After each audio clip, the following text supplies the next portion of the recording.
No matter their age, nutrition.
Individuality, the trademark of any artist, designer, or architect.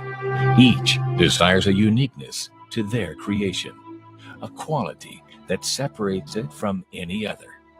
Man naturally has this individuality, his fingerprint. There are 6.5 billion people on the face of the earth, and no two fingerprints are the same. Everything we touch or make contact with is branded with a small expressed image revealing to all who see it who was there. Around 1200 AD, a man named Leonard Pisano, better known as Fibonacci, discovered a sequence of numbers that created a very interesting pattern. The sequence begins with the numbers 1, 1, 2, 3, 5, 8, 13, 21, 34, and continues indefinitely. Each number is obtained by adding the last two digits together.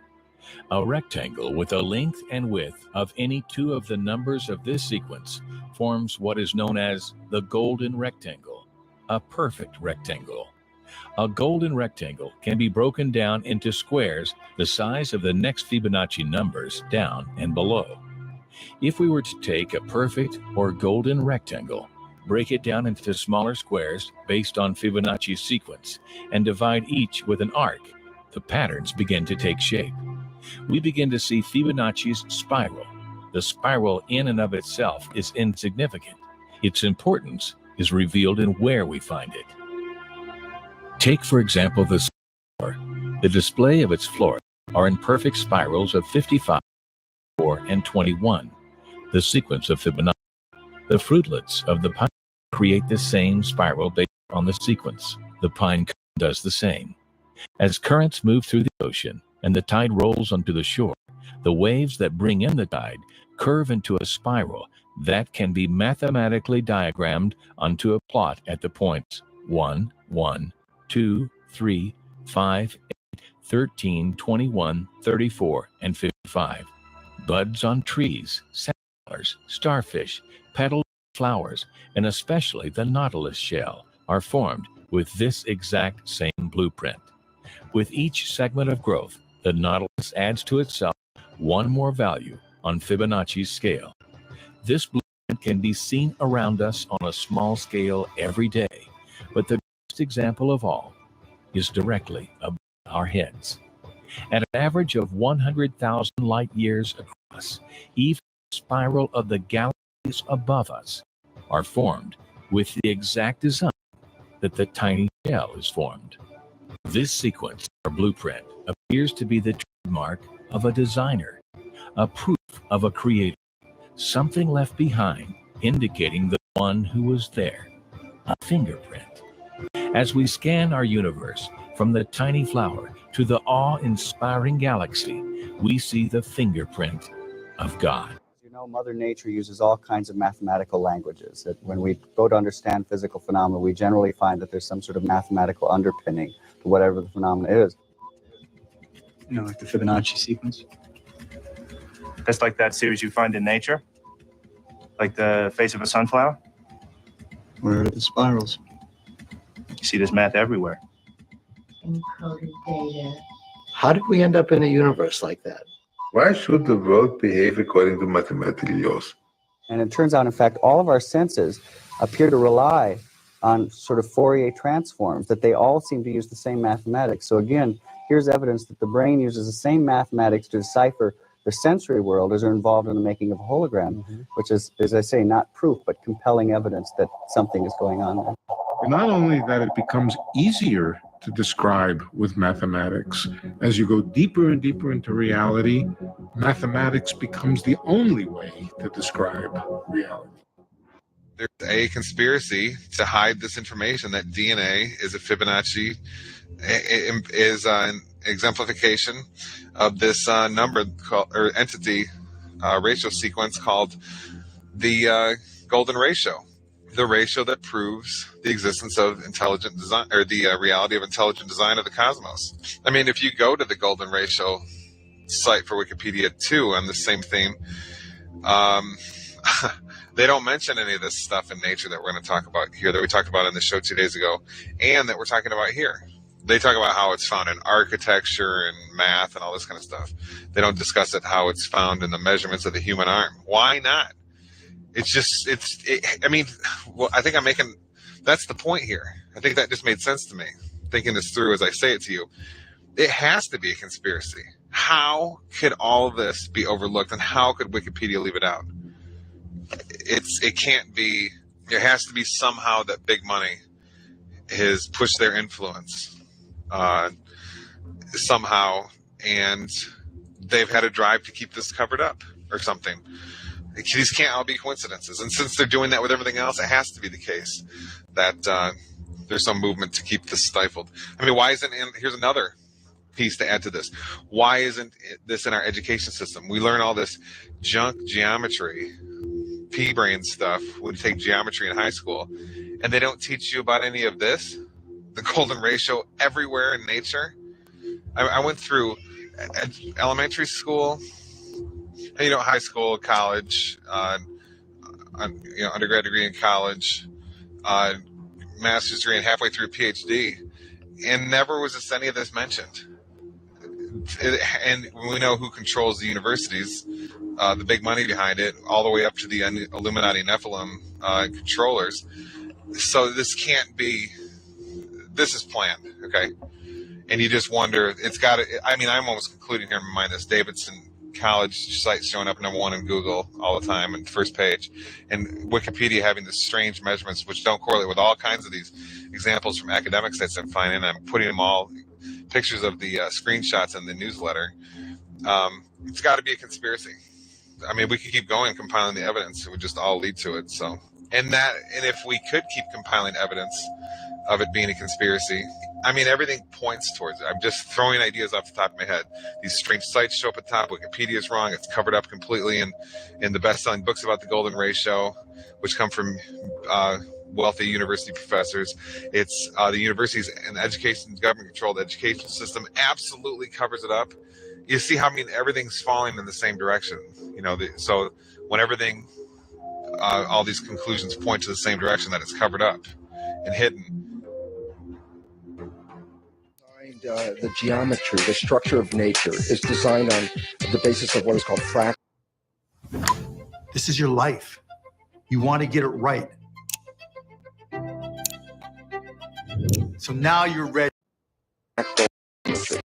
And fractal geometry is unique geometry, not the one we learn in school. The geometry we did learn in school, called Euclidean geometry, you can't model nature with it. All those triangles, cones, cubes, and spheres are not what nature really looks like. But when we were 5 years old, in kindergarten, we made a tree. We made a Euclidean tree. We had like a cylinder for the trunk and a ball for the top. But obviously, that's not nature-like. That geometry is not the nature geometry. We now recognize this new geometry that really came into our world in 1983 with the work of Benoit Mandelbrot from IBM, called fractal geometry. And it's a different version of geometry, and it's very exciting. But here's the fundamental key characteristic of this geometry. Built into the nature of the mathematics is a reality that images of the structure repeat themselves in a very self-similar fashion at any level of the organization that you're talking about. So if you want to talk about cells or people or civilizations, they're all built on the same geometry. But the key word for most people to understand is that this geometry links an ancient mystical understanding. There was a phrase that people are familiar with, as above, so below. Well, in this new geometry, that becomes mathematical and scientific as a reality. every atom is a mini black hole, that it has infinite density, that it has infinite potential, that everything has singularity at its center. The vacuum energy, the structure of the vacuum itself, interlink or entangles all protons. The proton being the nuclei of an atom, that all the nuclei of atoms are entangled because of the structure of the vacuum. That the structure that the vacuum is not a passive vacuum, but an active vacuum that has a role to play in the creation of our material world, but as well is the structure that connects all things. So actually, this is a mathematical rendering of the concept, everything is one, so that it actually is mathematically proven. That's why I can study the nature of a cell and understand the nature of a human, because a human is a fractal image of a cell. We're made out of cells. We're just a large version of a cell. And so that a human body turns out not to be a one thing as we see it in the mirror, but when we really understand, if you could see it with microscopic eyes so you could see what it looked like, you recognize that a human body is a community of upwards to 50 trillion cells. Every cell is essentially a miniature human, because virtually every cell has every function that I have in my body. It's already present. As a matter of fact, any function that I do with my body is only because a cell can do that function, because I'm made out of cells.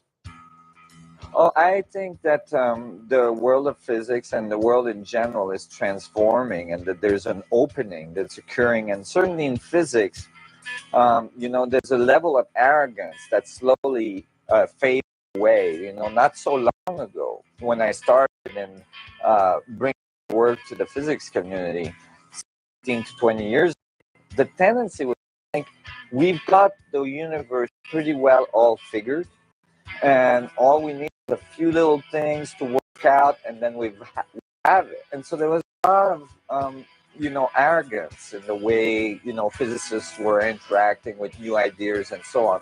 And so it was extremely difficult to be heard. But since then, a lot of failures in our theories have come forward. A lot of experiments in laboratory and data from cosmological instruments and so on have shown us that there's anomalies that we cannot explain with the standard model, and all sorts of things are coming up. And so, a certain level of failure of string theory and so on. And I think that it's changed the world of physics. The same responses of cells to their world are exactly the same kind of behavioral responses that we have in our own world, in the world, the way we live. So that it becomes understandable. This is why, for example, why we work on cells in biology, because if we get an understanding of the nature of the cells, we can apply that information directly to innate human biology so that we extend this work. So in looking at nature as fractal and recognizing that the cell is the fundamental unit of the human body, that the human body is actually built in the image of that cell, then we start to recognize, inside of you right now are 50 trillion citizens. Each cell is its own sentient being. When I was culturing these cells, I take them out of a person's body, put them in a culture dish. They have their own life. They didn't need us.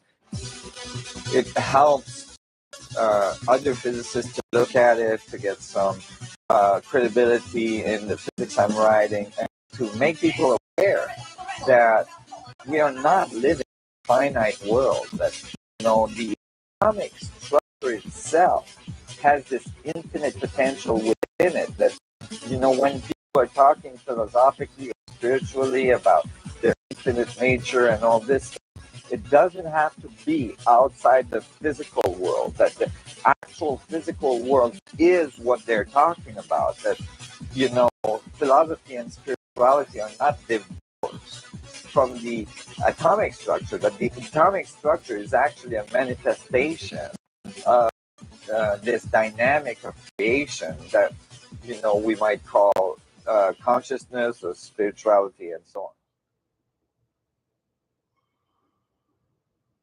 There's a point at the end of a project when you realize, but what in the world do I want in here or here?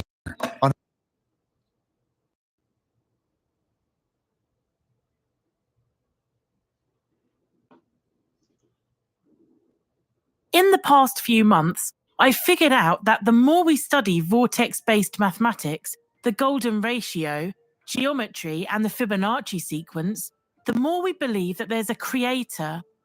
And because of that, I think there's a high possibility that we might be living in a computer simulation. Scientists for a long time have used mathematics to describe the physical properties of the universe.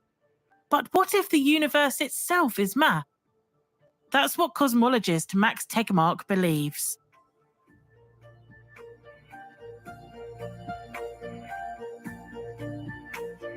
Dr. Max Tegmark is a Swedish-American physicist, cosmologist, and professor at MIT. He's the author of Our Mathematical Universe and Life 3.0. In Tegmark's view, everything in the universe, humans included, is part of a mathematical structure.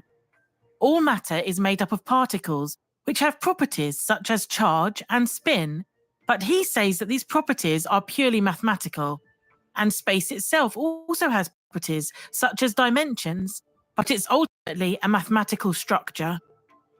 In our previous video regarding vortex math, we stated that the numbers 3, 6, and 9 are the highest energy that govern the universe. It's a mathematical pattern that keeps the world in order. And now, let's find out where we can see those numbers in our own reality of life and existence. Let's begin with frequencies. Frequency is the number of occurrences of a repeating event per unit of time. It is also referred to as temporal frequency. It emphasizes the contrast to spatial frequency and angular frequency. We've done a lot of research about this, and we found out that the powerful frequencies that raise your vibration are 432 Hz and 528 Hz. A scientific study showed 432 Hz reduces anxiety, lowers blood pressure and heart rate. It encourages synchronicity between both hemispheres of the brain, increasing creativity, insight, and intuition. 528 Hz, sometimes called the DNA repair frequency, is the bioenergy of health and longevity, the miracle note of the original solfeggio musical scale. 432 Hz and 528 Hz are fundamental to sacred geometry and vortex maths. 4 plus 3 is equal to 7. 7 plus 2 is equal to 9. 5 plus 2 is 7. Plus 8 is equal to 15. Then plus 1 plus 5 is 6.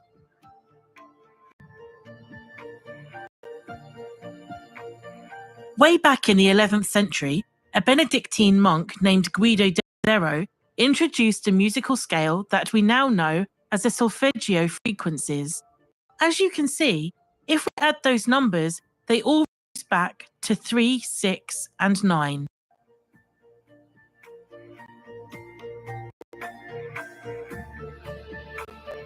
The ancient solfeggio scale, known as just intonation, is best recognized for its use in the soothing Gregorian chants, considered by many musicologists and scientists to have a positive effect on the mind and body. Let's find more evidence as to why Nikola Tesla said that 3, 6, and 9 are the keys to a universe.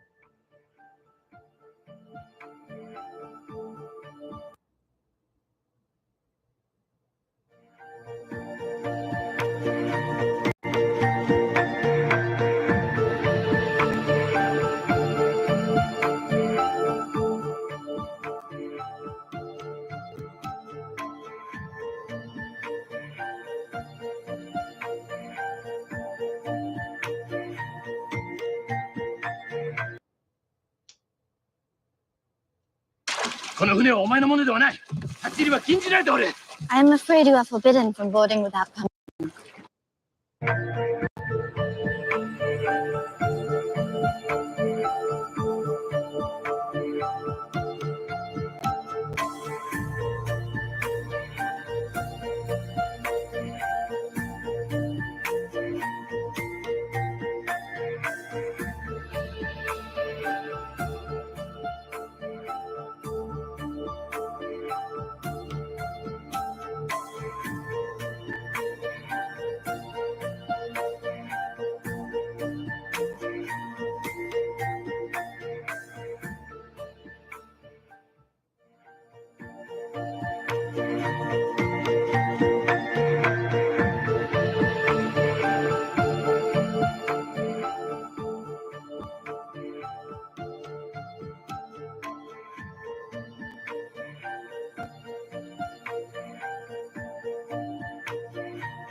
If you've enjoyed this video, don't forget to leave a comment below. Please hit the like button and subscribe. We're looking forward to We're looking forward to your next fucking you. Oh yes, you are.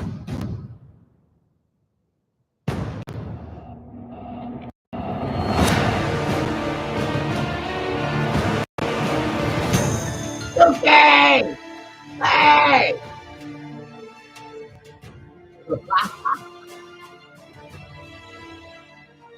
This is one for the history books right here, motherfucker. For the history books. Get all the goddamn marbles.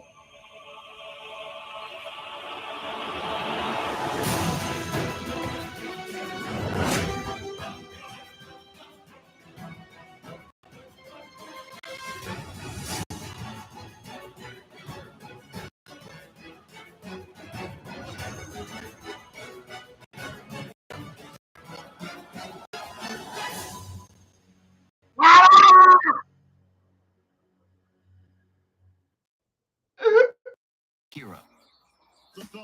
He's got clout. The web of life.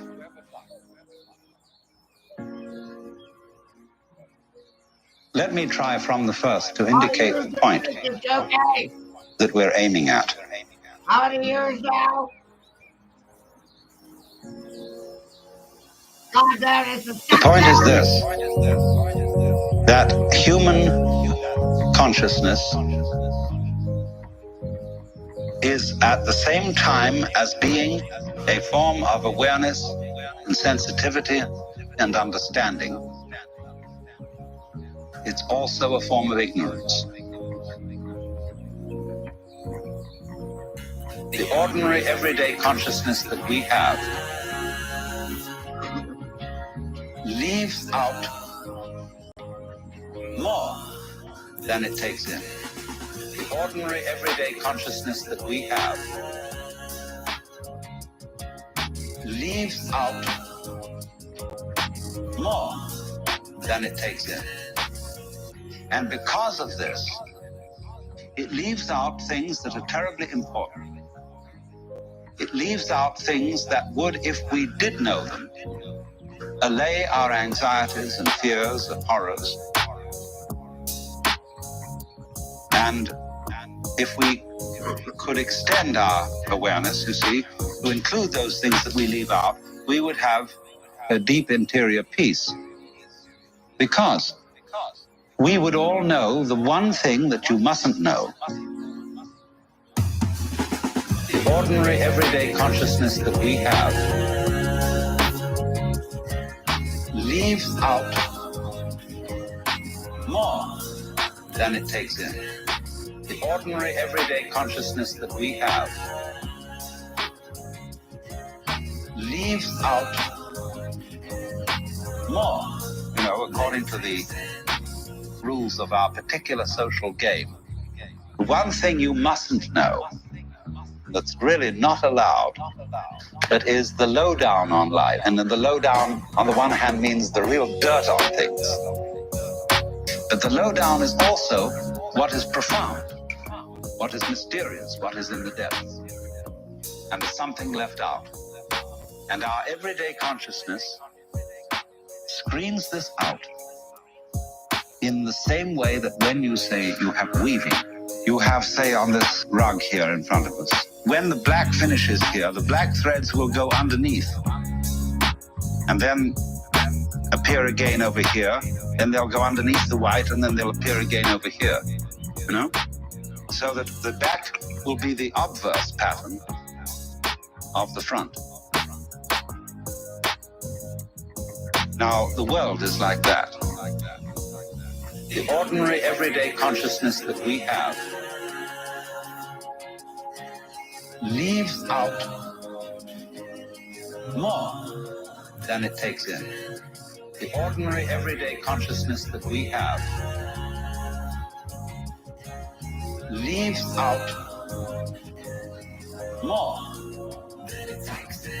Our sense organs are selective. They pick out certain things. They're receptive.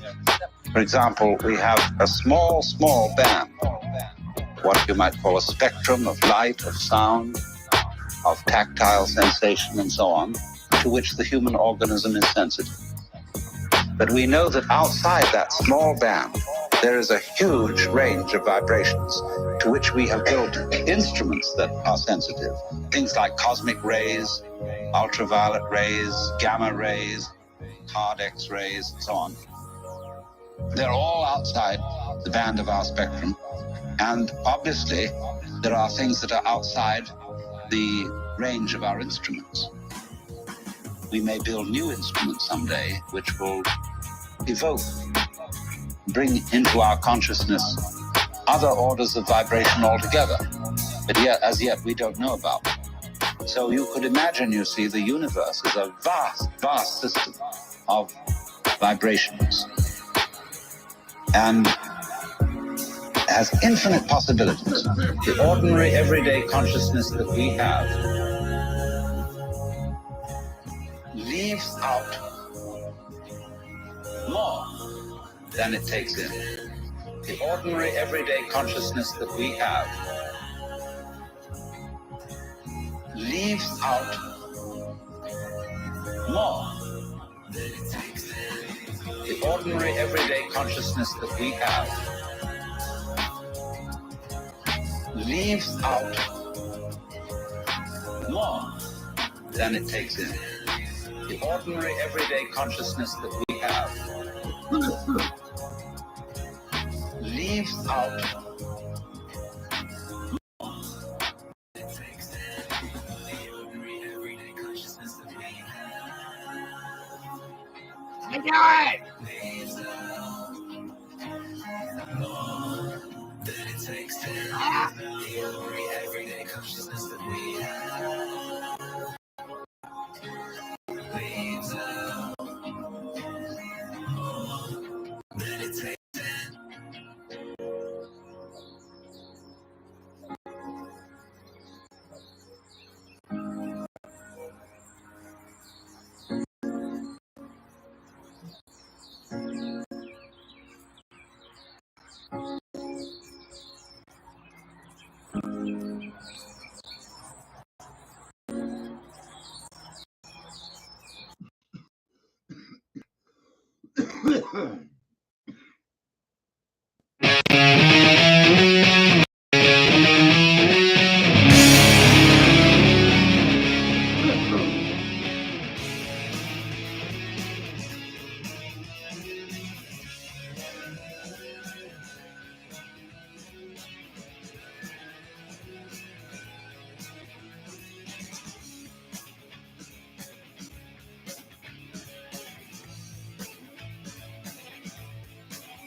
Started to deserve this, leading on my conscience a wall.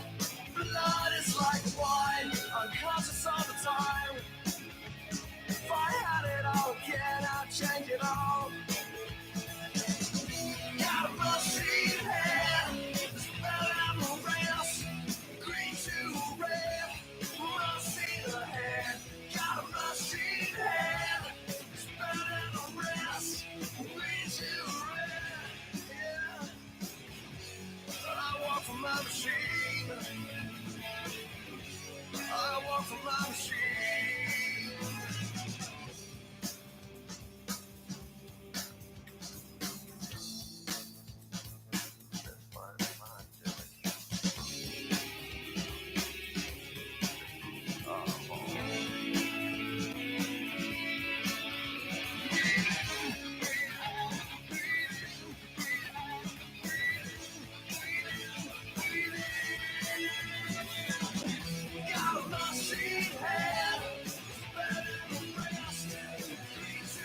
For my machine. Walk for my machine.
Oh, they hate me, Suki.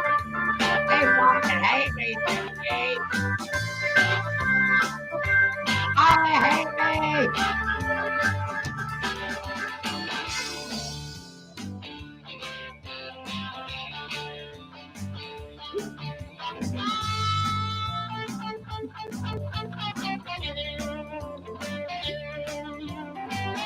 They fucking hate me, man. Hey, man.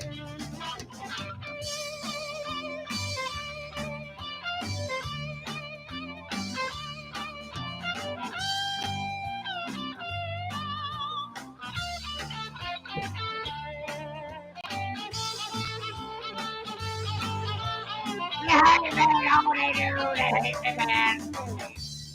They're rising.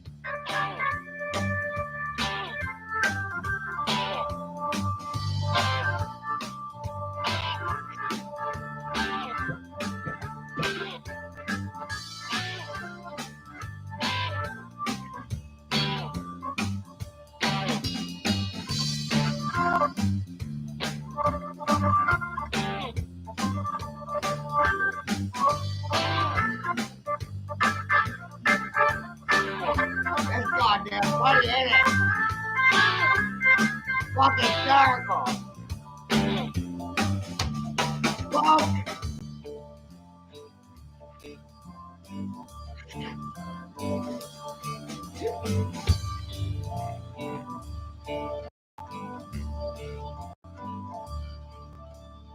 I can't think for myself at all. I need someone else to do it for me.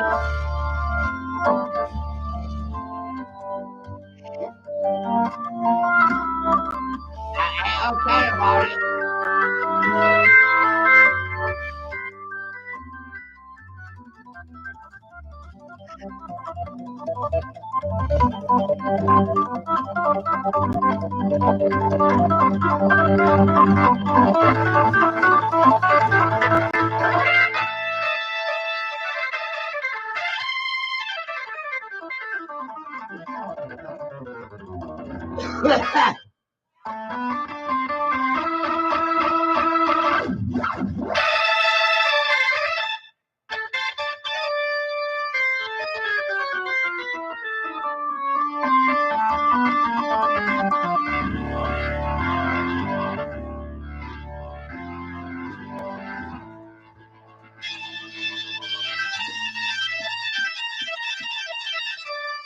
Think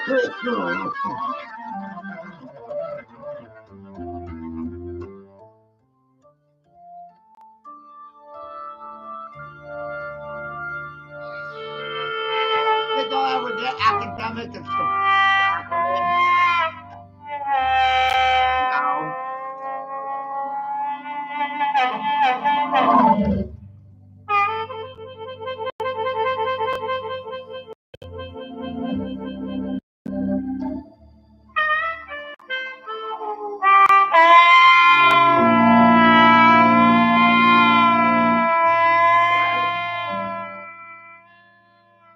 I got a smart.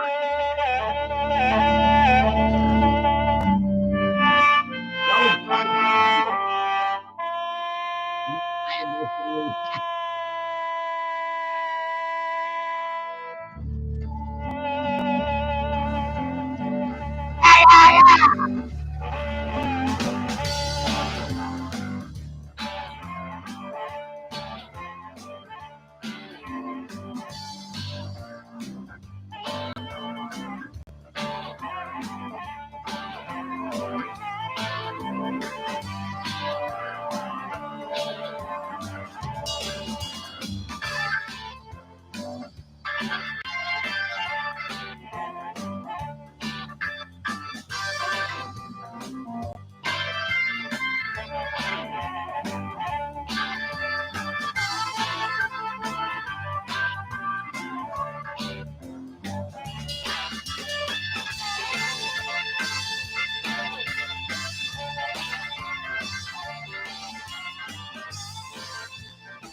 Right? How could they not fucking?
Do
it.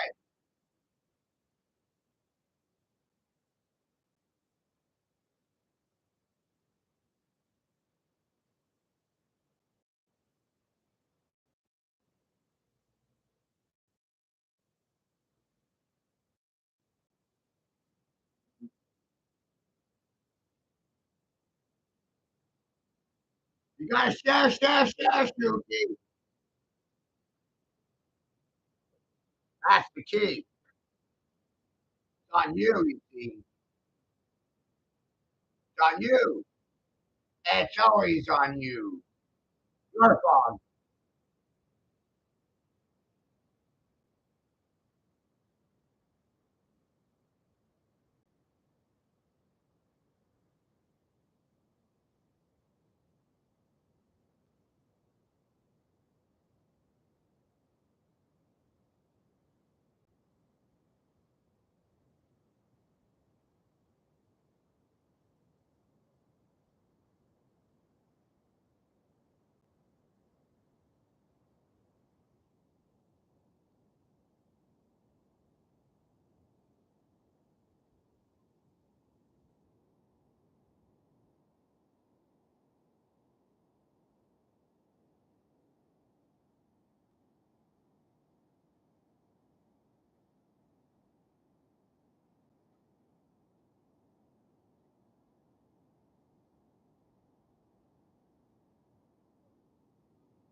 I said, Reverend,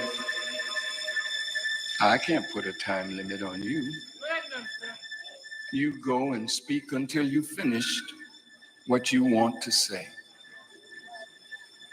We are at the same crossroads again. It may be too little, too late, too late, too late. You're so envious of one another. So petty.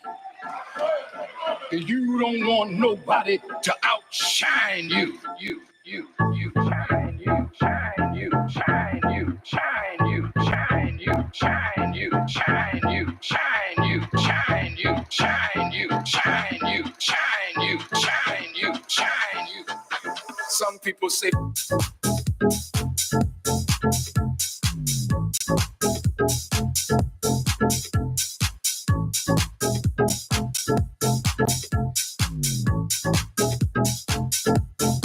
some people say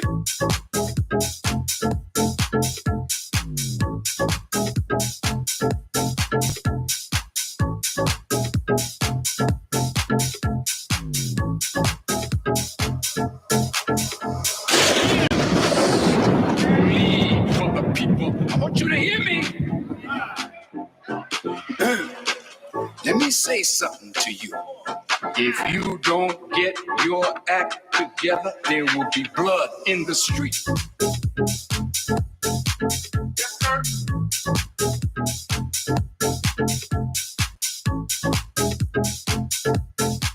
Yes, sir. It's just a fact.